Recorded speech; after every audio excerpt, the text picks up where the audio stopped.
Hello everyone. पिछले class में हम लोग ट्रायंगल की प्रॉपर्टी को पढ़े थे, जिसमें हम लोग देखे थे ट्रायंगल के सारे प्रॉपर्टी को, और स्केलेन ट्रायंगल को भी हमने देख लिया था। आज हम लोग देखेंगे इक्विलैटरल ट्रायंगल की प्रॉपर्टी को और आइसोसेलेस ट्रायंगल की प्रॉपर्टी को भी। तो कोशिश ये रहेगी कि दोनों ट्रायंगल की प्रॉपर्टी को पूरा किया जाए।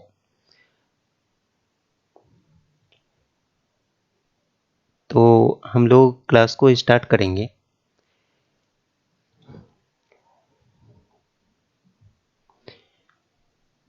तो चलिए हम लोग देखते हैं इक्विलैटरल ट्रायंगल के प्रॉपर्टी को। पिछले क्लास में हमने पढ़ा था कि स्केलेन ट्रायंगल किसको कहते हैं और स्केलेन ट्रायंगल में किस कंडीशन में क्षेत्रफल कैसा होगा, वो सभी के हमने देखा था। ये क्लास कॉम्पिटिटिव लेवल का तो है, बट ऐसा नहीं है कि केवल कंपटीशन से ही जुड़ा हुआ है। ये सभी के लिए है, क्लास 7 से लेकर 10 तक के सभी बच्चों के लिए। और सभी यदि इसे देखते हैं तो कुछ ना कुछ बेनिफिट उन्हें मिलेंगे ही मिलेंगे। कंपटीशन के लेवल के हिसाब से तो बनाया गया है, बट ये उन बच्चों के लिए भी बहुत ही लाभदायक होगा जो कि 7 से लेकर 10 तक के क्लास में पढ़ते हैं। तो हम लोग अब इक्विलैटरल ट्रायंगल की प्रॉपर्टी को देखते हैं। तो चलिए हम लोग स्टार्ट करते हैं। देखिए, इक्विलैटरल ट्रायंगल जिसको कि हम लोग हिंदी में बोलते हैं समबाहु त्रिभुज। और समबाहु त्रिभुज होता क्या है ये हम लोग जानेंगे कि समबाहु त्रिभुज जो होता है वैसा त्रिभुज जिसकी सभी भुजाएं आपस में समान होते, उसको हम लोग समबाहु त्रिभुज बोलते हैं। ठीक है, सभी कोण भी आपस में समान हो उसे भी हम लोग समबाहु त्रिभुज कहेंगे। जैसे कि ये आपका एक ट्रायंगल हम लोग बनाते हैं, ये आपका एक ट्रायंगल है। ठीक है, इस ट्रायंगल में हम लोग ले लेते हैं, इसको हम लोग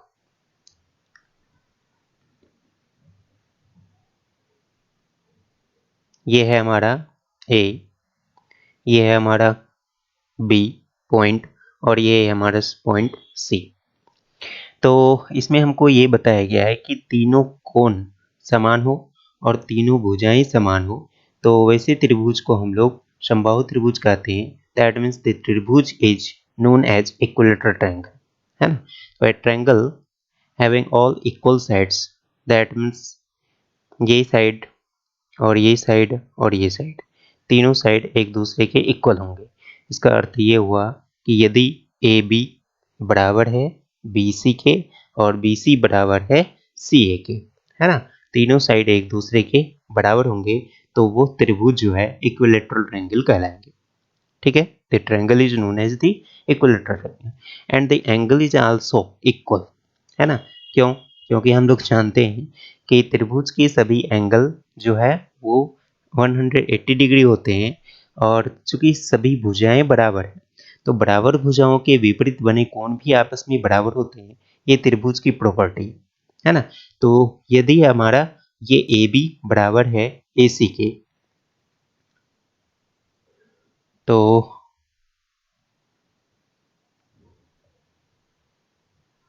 है ना, if A B is equal to A C, ये दोनों आपका बराबर है, तो इसके अपोजिट बने एंगल यानी एंगल बी और एंगल सी, ये दोनों आपस में क्या होंगे?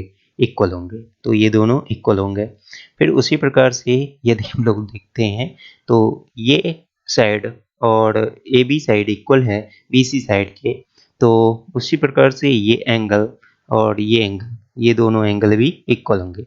तो तीनों एंगल आपस में क्या होंगे? समान होंगे।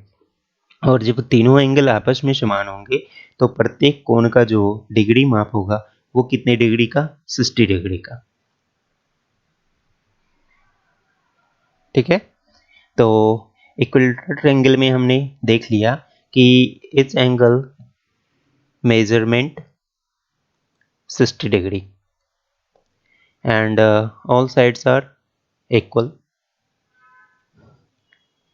ठीक है, दूसरा हम लोग चाहते हैं, कहता है कि इसके सभी बिंदु संगामी होते हैं। सभी बिंदु संगामी होने का मतलब जितने भी इसके बिंदु होते हैं, जैसे कि सेंट्रॉइड ऑफ ग्रेविटी है ना, जिसको सेंट्रॉइड हम लोग कहते हैं, गुरुत्व केंद्र, इन सेंटर है ना, इन सेंटर, सरकम सेंटर, जितने भी सेंटर होते हैं वो सभी संगामी होते हैं, अर्थात एक ही पॉइंट पर होते हैं। जैसे गुरुत्व केंद्र हो, सेंट्रॉइड हो, है ना, सरकम सेंटर हो, तो वो सभी एक ही बिंदु पर इसके अंदर स्थित होंगे। यदि आपका बिंदु है डी पर, है ना, सेंट्रॉइड, तो इसके अंदर डी पॉइंट पर यदि सेंट्रॉइड है तो इन सेंटर भी डी पॉइंट पर ही होगा, सरकम सेंटर भी डी पर ही होगा, ऑर्थो सेंटर भी डी पॉइंट पर ही होगा। ठीक है, इसीलिए हम लोग बोलते हैं सभी बिंदु जो है संगामी होते हैं। ठीक है, अब यहाँ पे आपको दिया हुआ है कि प्रत्येक कोण का जो मेजरमेंट होता है वो कितने डिग्री का होता है? 60 डिग्री का। कहता है संभाव्य त्रिभुज का क्षेत्रफल, है ना, क्षेत्रफल यदि हम लोग देखें तो क्षेत्रफल होता है √3/4 इंटू साइड स्क्वायर, जहाँ पे ए आपका क्या है? ये आपका है साइड। ठीक है, ये आपका क्या है? साइड है।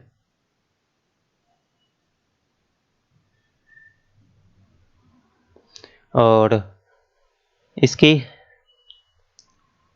समबाहु त्रिभुज का परिमाप, परिमाप क्या होता है? तो परिमाप हम लोग जानते हैं तीनों भुजाओं का योगफल होता है ना।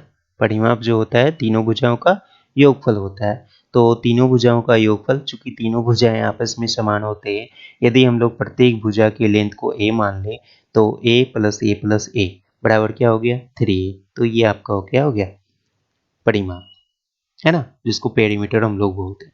समबाहु त्रिभुज की ऊंचाई, है ना, यहाँ पे हम लोग ए पॉइंट से, ए वर्टेक्स से इसके सामने वाली भुजा पर परपेंडिकुलर एक लाइन ड्रॉ की, और परपेंडिकुलर लाइन यदि हम हाइट ड्रॉ करते हैं तो वो उसके ठीक अपोजिट साइड को क्या करता है? बाइसेक्ट करता है। दैट मीन्स यहाँ पे बी और डी जो है वो इक्वल होगा डी और सी के। ये केवल इक्विलेटरल ट्रायंगल में, है ना। और अब हमको क्या बताना है कि इसका जो है हाइट क्या होगा? Height that means AD. तो एडी हाइट निकालने के लिए डायरेक्टली फॉर्मूला है आपका √3/2 इंटू ए। ठीक है, हम लोग इसको यदि देखें तो ये ए है और ये a/2, तो ये आपका क्या हो गया? परपेंडिकुलर। और परपेंडिकुलर निकालने के लिए हम लोग क्या करते हैं? हाइपोटेनस स्क्वायर और माइनस बेस स्क्वायर।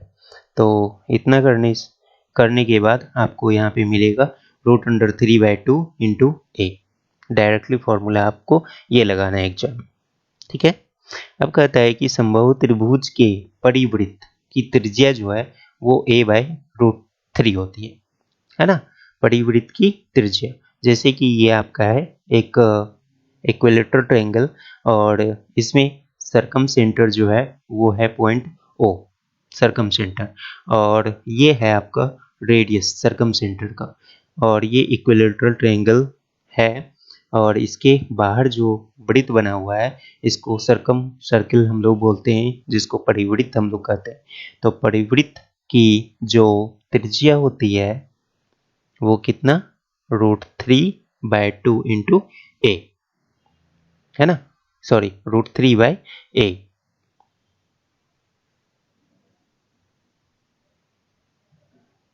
ठीक है, ये आपका परिवृत्त की त्रिज्या होती है। और यहाँ पे यदि हम लोग इसको मिला देते हैं, ठीक है, तो मान लीजिए कि ये पॉइंट, जैसे कि एक त्रिभुज हम लोग बनाते हैं अलग से,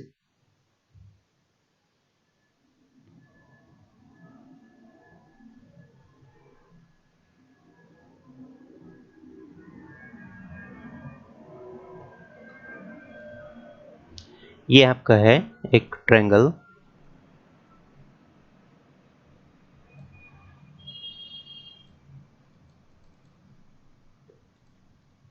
इस ट्रायंगल में हम लोग देख रहे हैं, ये हम क्या करते हैं, इसमें हाइट ड्रॉ करते हैं। तो यहाँ से हाइट हम लोग ड्रॉ करेंगे।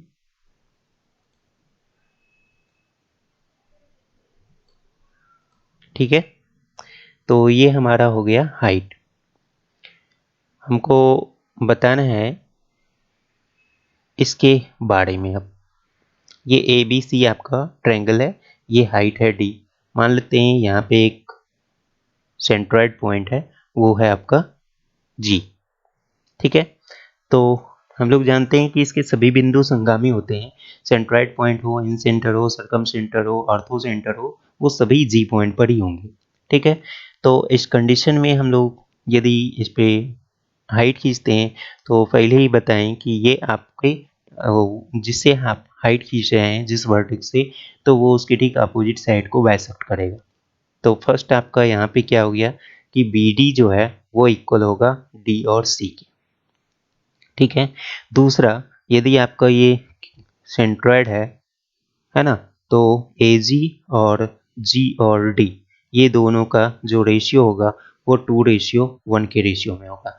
यानी यदि ये आपका 1 है तो ये आपका 2 होगा, यदि ये आपका 2 है तो ये आपका कितना होगा, 4 होगा। ठीक है ना, समझ गए? यानी इसका ठीक ये कितना होगा, 2 गुना होगा, है ना। अब कहता है कि समबाहु त्रिभुज की परिवृत्त की त्रिज्या यदि है कैपिटल आर, जैसे कि हम लोग यहाँ पे देख रहे हैं, तो इसकी ऊंचाई के बनिस्पत यदि हमको ऊंचाई दिया हुआ हो, तो यदि हमको निकालना है क्या, रेडियस, तो रेडियस निकालने के लिए 2/3 ऑफ हाइट हम लोग करेंगे। यानी हाइट का 2/3 हम लोग कर देंगे, तो ये हमको क्या बतलाएगा, रेडियस बतलाएगा। तो चलिए ये देखते हैं हम लोग कैसे, है ना। तो यहाँ पे हम लोग देख रहे हैं कि इसको यदि हम लोग मिला देते हैं इससे, तो यही आपका क्या, रेडियस होता है। तो ये भी तो आपका क्या है, रेडियस ही है ना। तो ये आपका हाइट है ए डी, जो कि 2:1 के रेशियो में होता है। तो आर और भाई ए डी का रेशियो जो होगा, यानी ये ए डी क्या है, हाइट, है ना। तो आर और एच का जो रेशियो होगा वो 2 कितना, 3 के रेशियो में होगा, यही ना। तो R इज इक्वल टू आपका क्या होगा, 2/3 ऑफ H।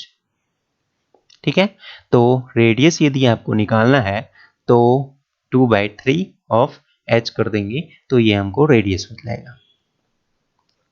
ठीक है, अब हमको समबाहु त्रिभुज का क्षेत्रफल निकालना है। तो क्षेत्रफल हम लोग जानते हैं पाई आर स्क्वायर होता है, जहाँ पे R का वैल्यू जो है वो आपका कितना है, R इज इक्वल टू जो है वो कितना, R इज इक्वल टू निकालने के लिए a/√3, सॉरी, यहाँ पे जो है ये हमने गलत लिख दिया है।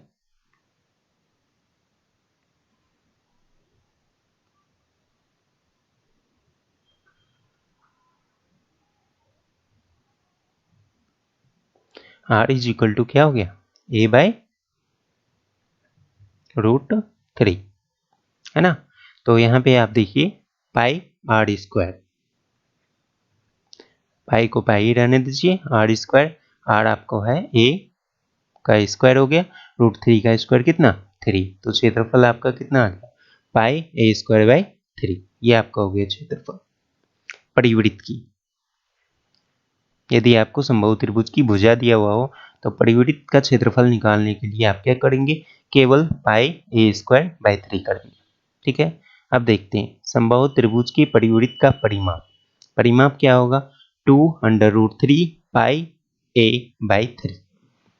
ठीक है, 2√3 पाई a/3, और इसी को हम लोग लिख सकते हैं 2/√3 पाई a, है ना, ये भी लिख सकते हैं। ठीक है,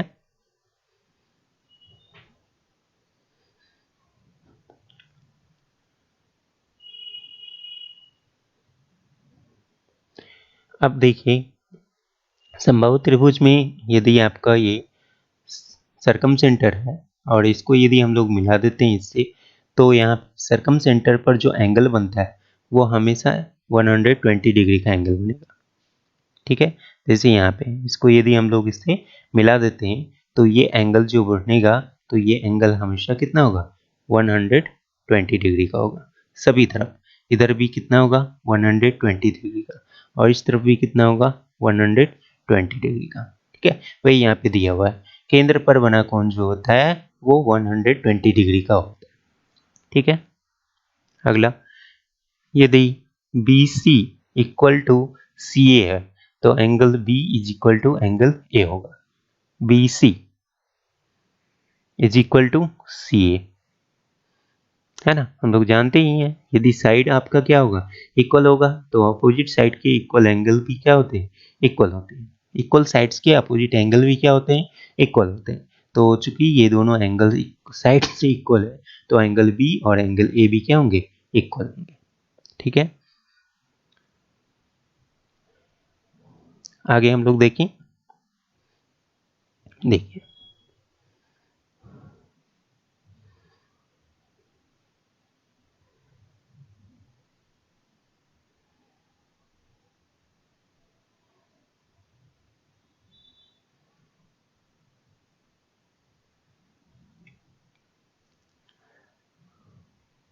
इसको हम लोग यहाँ से हटा देते हैं, चूंकि ये आपको बात का केस है। अभी हमको चूंकि देखना है केवल समबाहु त्रिभुज को। ठीक है, इसलिए हम लोग इसको यहाँ से क्या करेंगे, हटा देते हैं। तो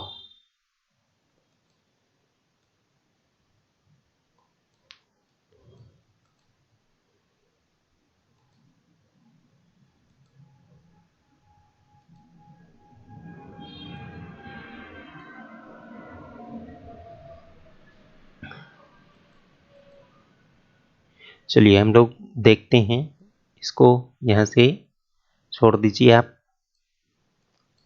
हम लोग देखते हैं उसके नीचे वाले को। फर्स्ट तो आपने ये देख लिया कि समबाहु त्रिभुज में यदि आपको बना हुआ है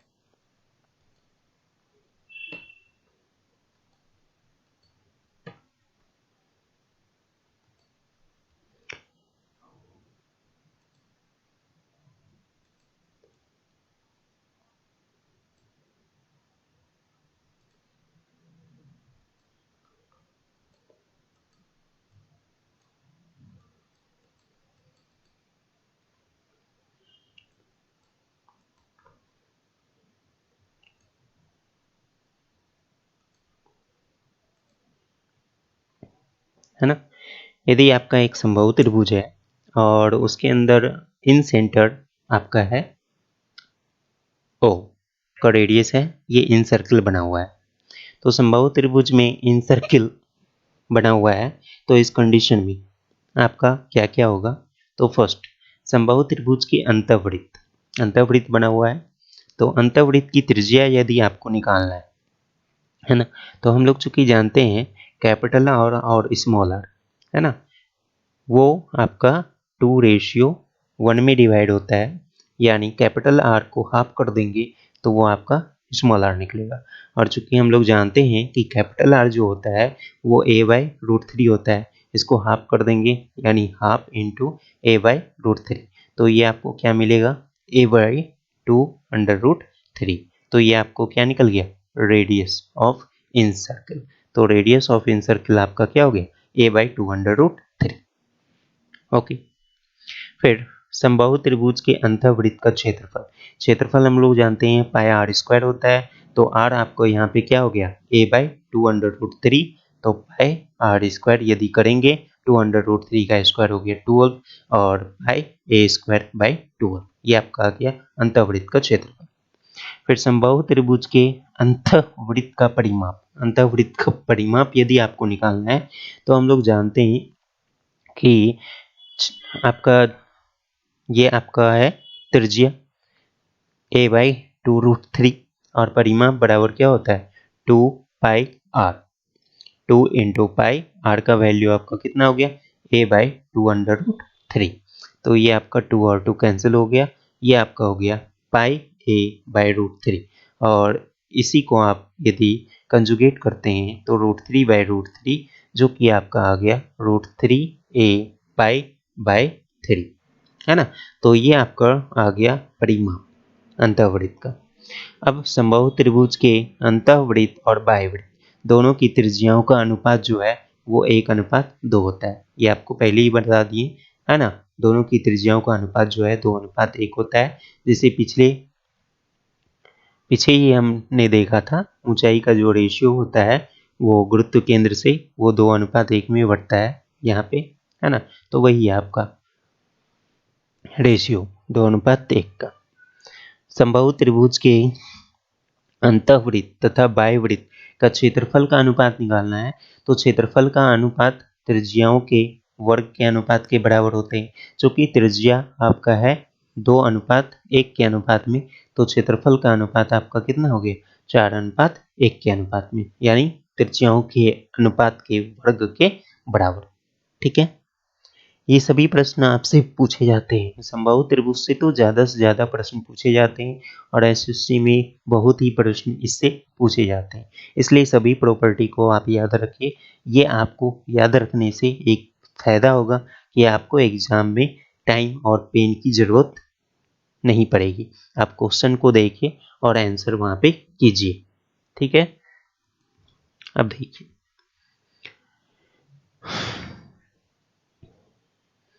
इसी केस में समबाहु त्रिभुज ही है और आपको क्या कह रहा है कि एक अंदर कोई बिंदु है और किसी बिंदु से आपको, है ना, प्रत्येक भुजा पर लंब खींचा गया है और लंब की जो लंबाई है ए बी और सी है। तो इस कंडीशन में आपको त्रिभुज की जो भुजा की लंबाई निकालना है वो 2/√3 इंटू परिमाप का आधा, सॉरी परिमाप, है ना। तो 2/√3 इंटू परिमाप। अगर यदि हमको क्षेत्रफल निकालना है तो क्षेत्रफल निकालने के लिए डायरेक्टली हमको करना है √3/3 इंटू परिमाप का वर्ग। ठीक है, त्रिभुज के अंदर किसी भी बिंदु से उसके समस्त भुजाओं पर खींची गई लंब की जो लंबाई यदि आपको दिया होगा, है ना, तो लंबाई आपको दिया हुआ है ए बी सी। तो A plus B plus C आपका हो गया तीनों लंबिक दूरी का योगफल, है ना। यानी इसको हम लोग लिखते हैं, सॉरी ये परिमाप नहीं है, ये लंबिक दूरी का योगफल है ना। तो ये आपका हो गया 2/√3 लंबिक दूरी, यानी L1 plus L2 plus L3 भी इसको हम लोग लिख सकते हैं, या P1 प्लस P2 और P3। ये एक प्रश्न पूछा गया है इस तरह से, आपको लंबिक दूरी जो है P1 P2 और P3 दे दिया है और कहा था इसमें जो है परिमाप जो है, सॉरी भुजा की लंबाई क्या होगी। और फिर इस क्वेश्चन को दूसरे एग्जाम में पूछा गया है, एसएससी के ही दूसरे सिटिंग में, कि इसका क्षेत्रफल क्या होगा यदि ये P1 P2 और P3 होगा। तो क्षेत्रफल क्या होगा √3/3, है ना, A यानी P1 और P2 और P3 का होल स्क्वायर। ये आपका क्षेत्रफल होगा डायरेक्टली। ठीक है, तो समबाहु त्रिभुज की प्रॉपर्टी आपका खत्म हो गया। अगली क्लास में हम लोग देखेंगे एक आइसोसेलेस ट्रायंगल को और राइट एंगल ट्रायंगल को, दोनों को एक साथ। क्योंकि समबाहु त्रिभुज की प्रॉपर्टी थोड़ी सी बड़ी है और इसलिए हम लोग इसमें यहीं पे छोड़ देते हैं, और इसमें बहुत सारी चीज़ याद रखने के लिए है। तो यदि ज़्यादा चीज़ एक ही बार दिया जाए तो होता है वो कि दिमाग को ओलझोल करता है और वो एक दूसरे से मिक्स हो जाता है। तो इसलिए हम लोग पार्ट वाइज पार्ट में देख रहे हैं। तो फर्स्ट क्लास में हमने देखा था संभव त्रिभुज के बारे में और स्केलेन ट्रायंगल के बारे में। सेकेंड क्लास में हमने देख लिया आइसोसेलेस ट्रायंगल को, और सॉरी इक्विलैटरल ट्रायंगल को। इसके बाद हम लोग देखेंगे आइसोसेलेस ट्रायंगल को एंड राइट एंगल ट्रायंगल को, दोनों को एक साथ हम लोग देख लेंगे। तो ट्रायंगल का टाइप्स हम लोग खत्म कर लेंगे अगली क्लास में। ठीक है, तो चलिए आज की क्लास को हम लोग यहीं पे समाप्त करते हैं। आप सभी को वीडियो अंत तक देखने के लिए धन्यवाद और अगली क्लास में हम लोग फिर से जुड़ेंगे। आप सभी का इंतज़ार रहेगा। Thank you.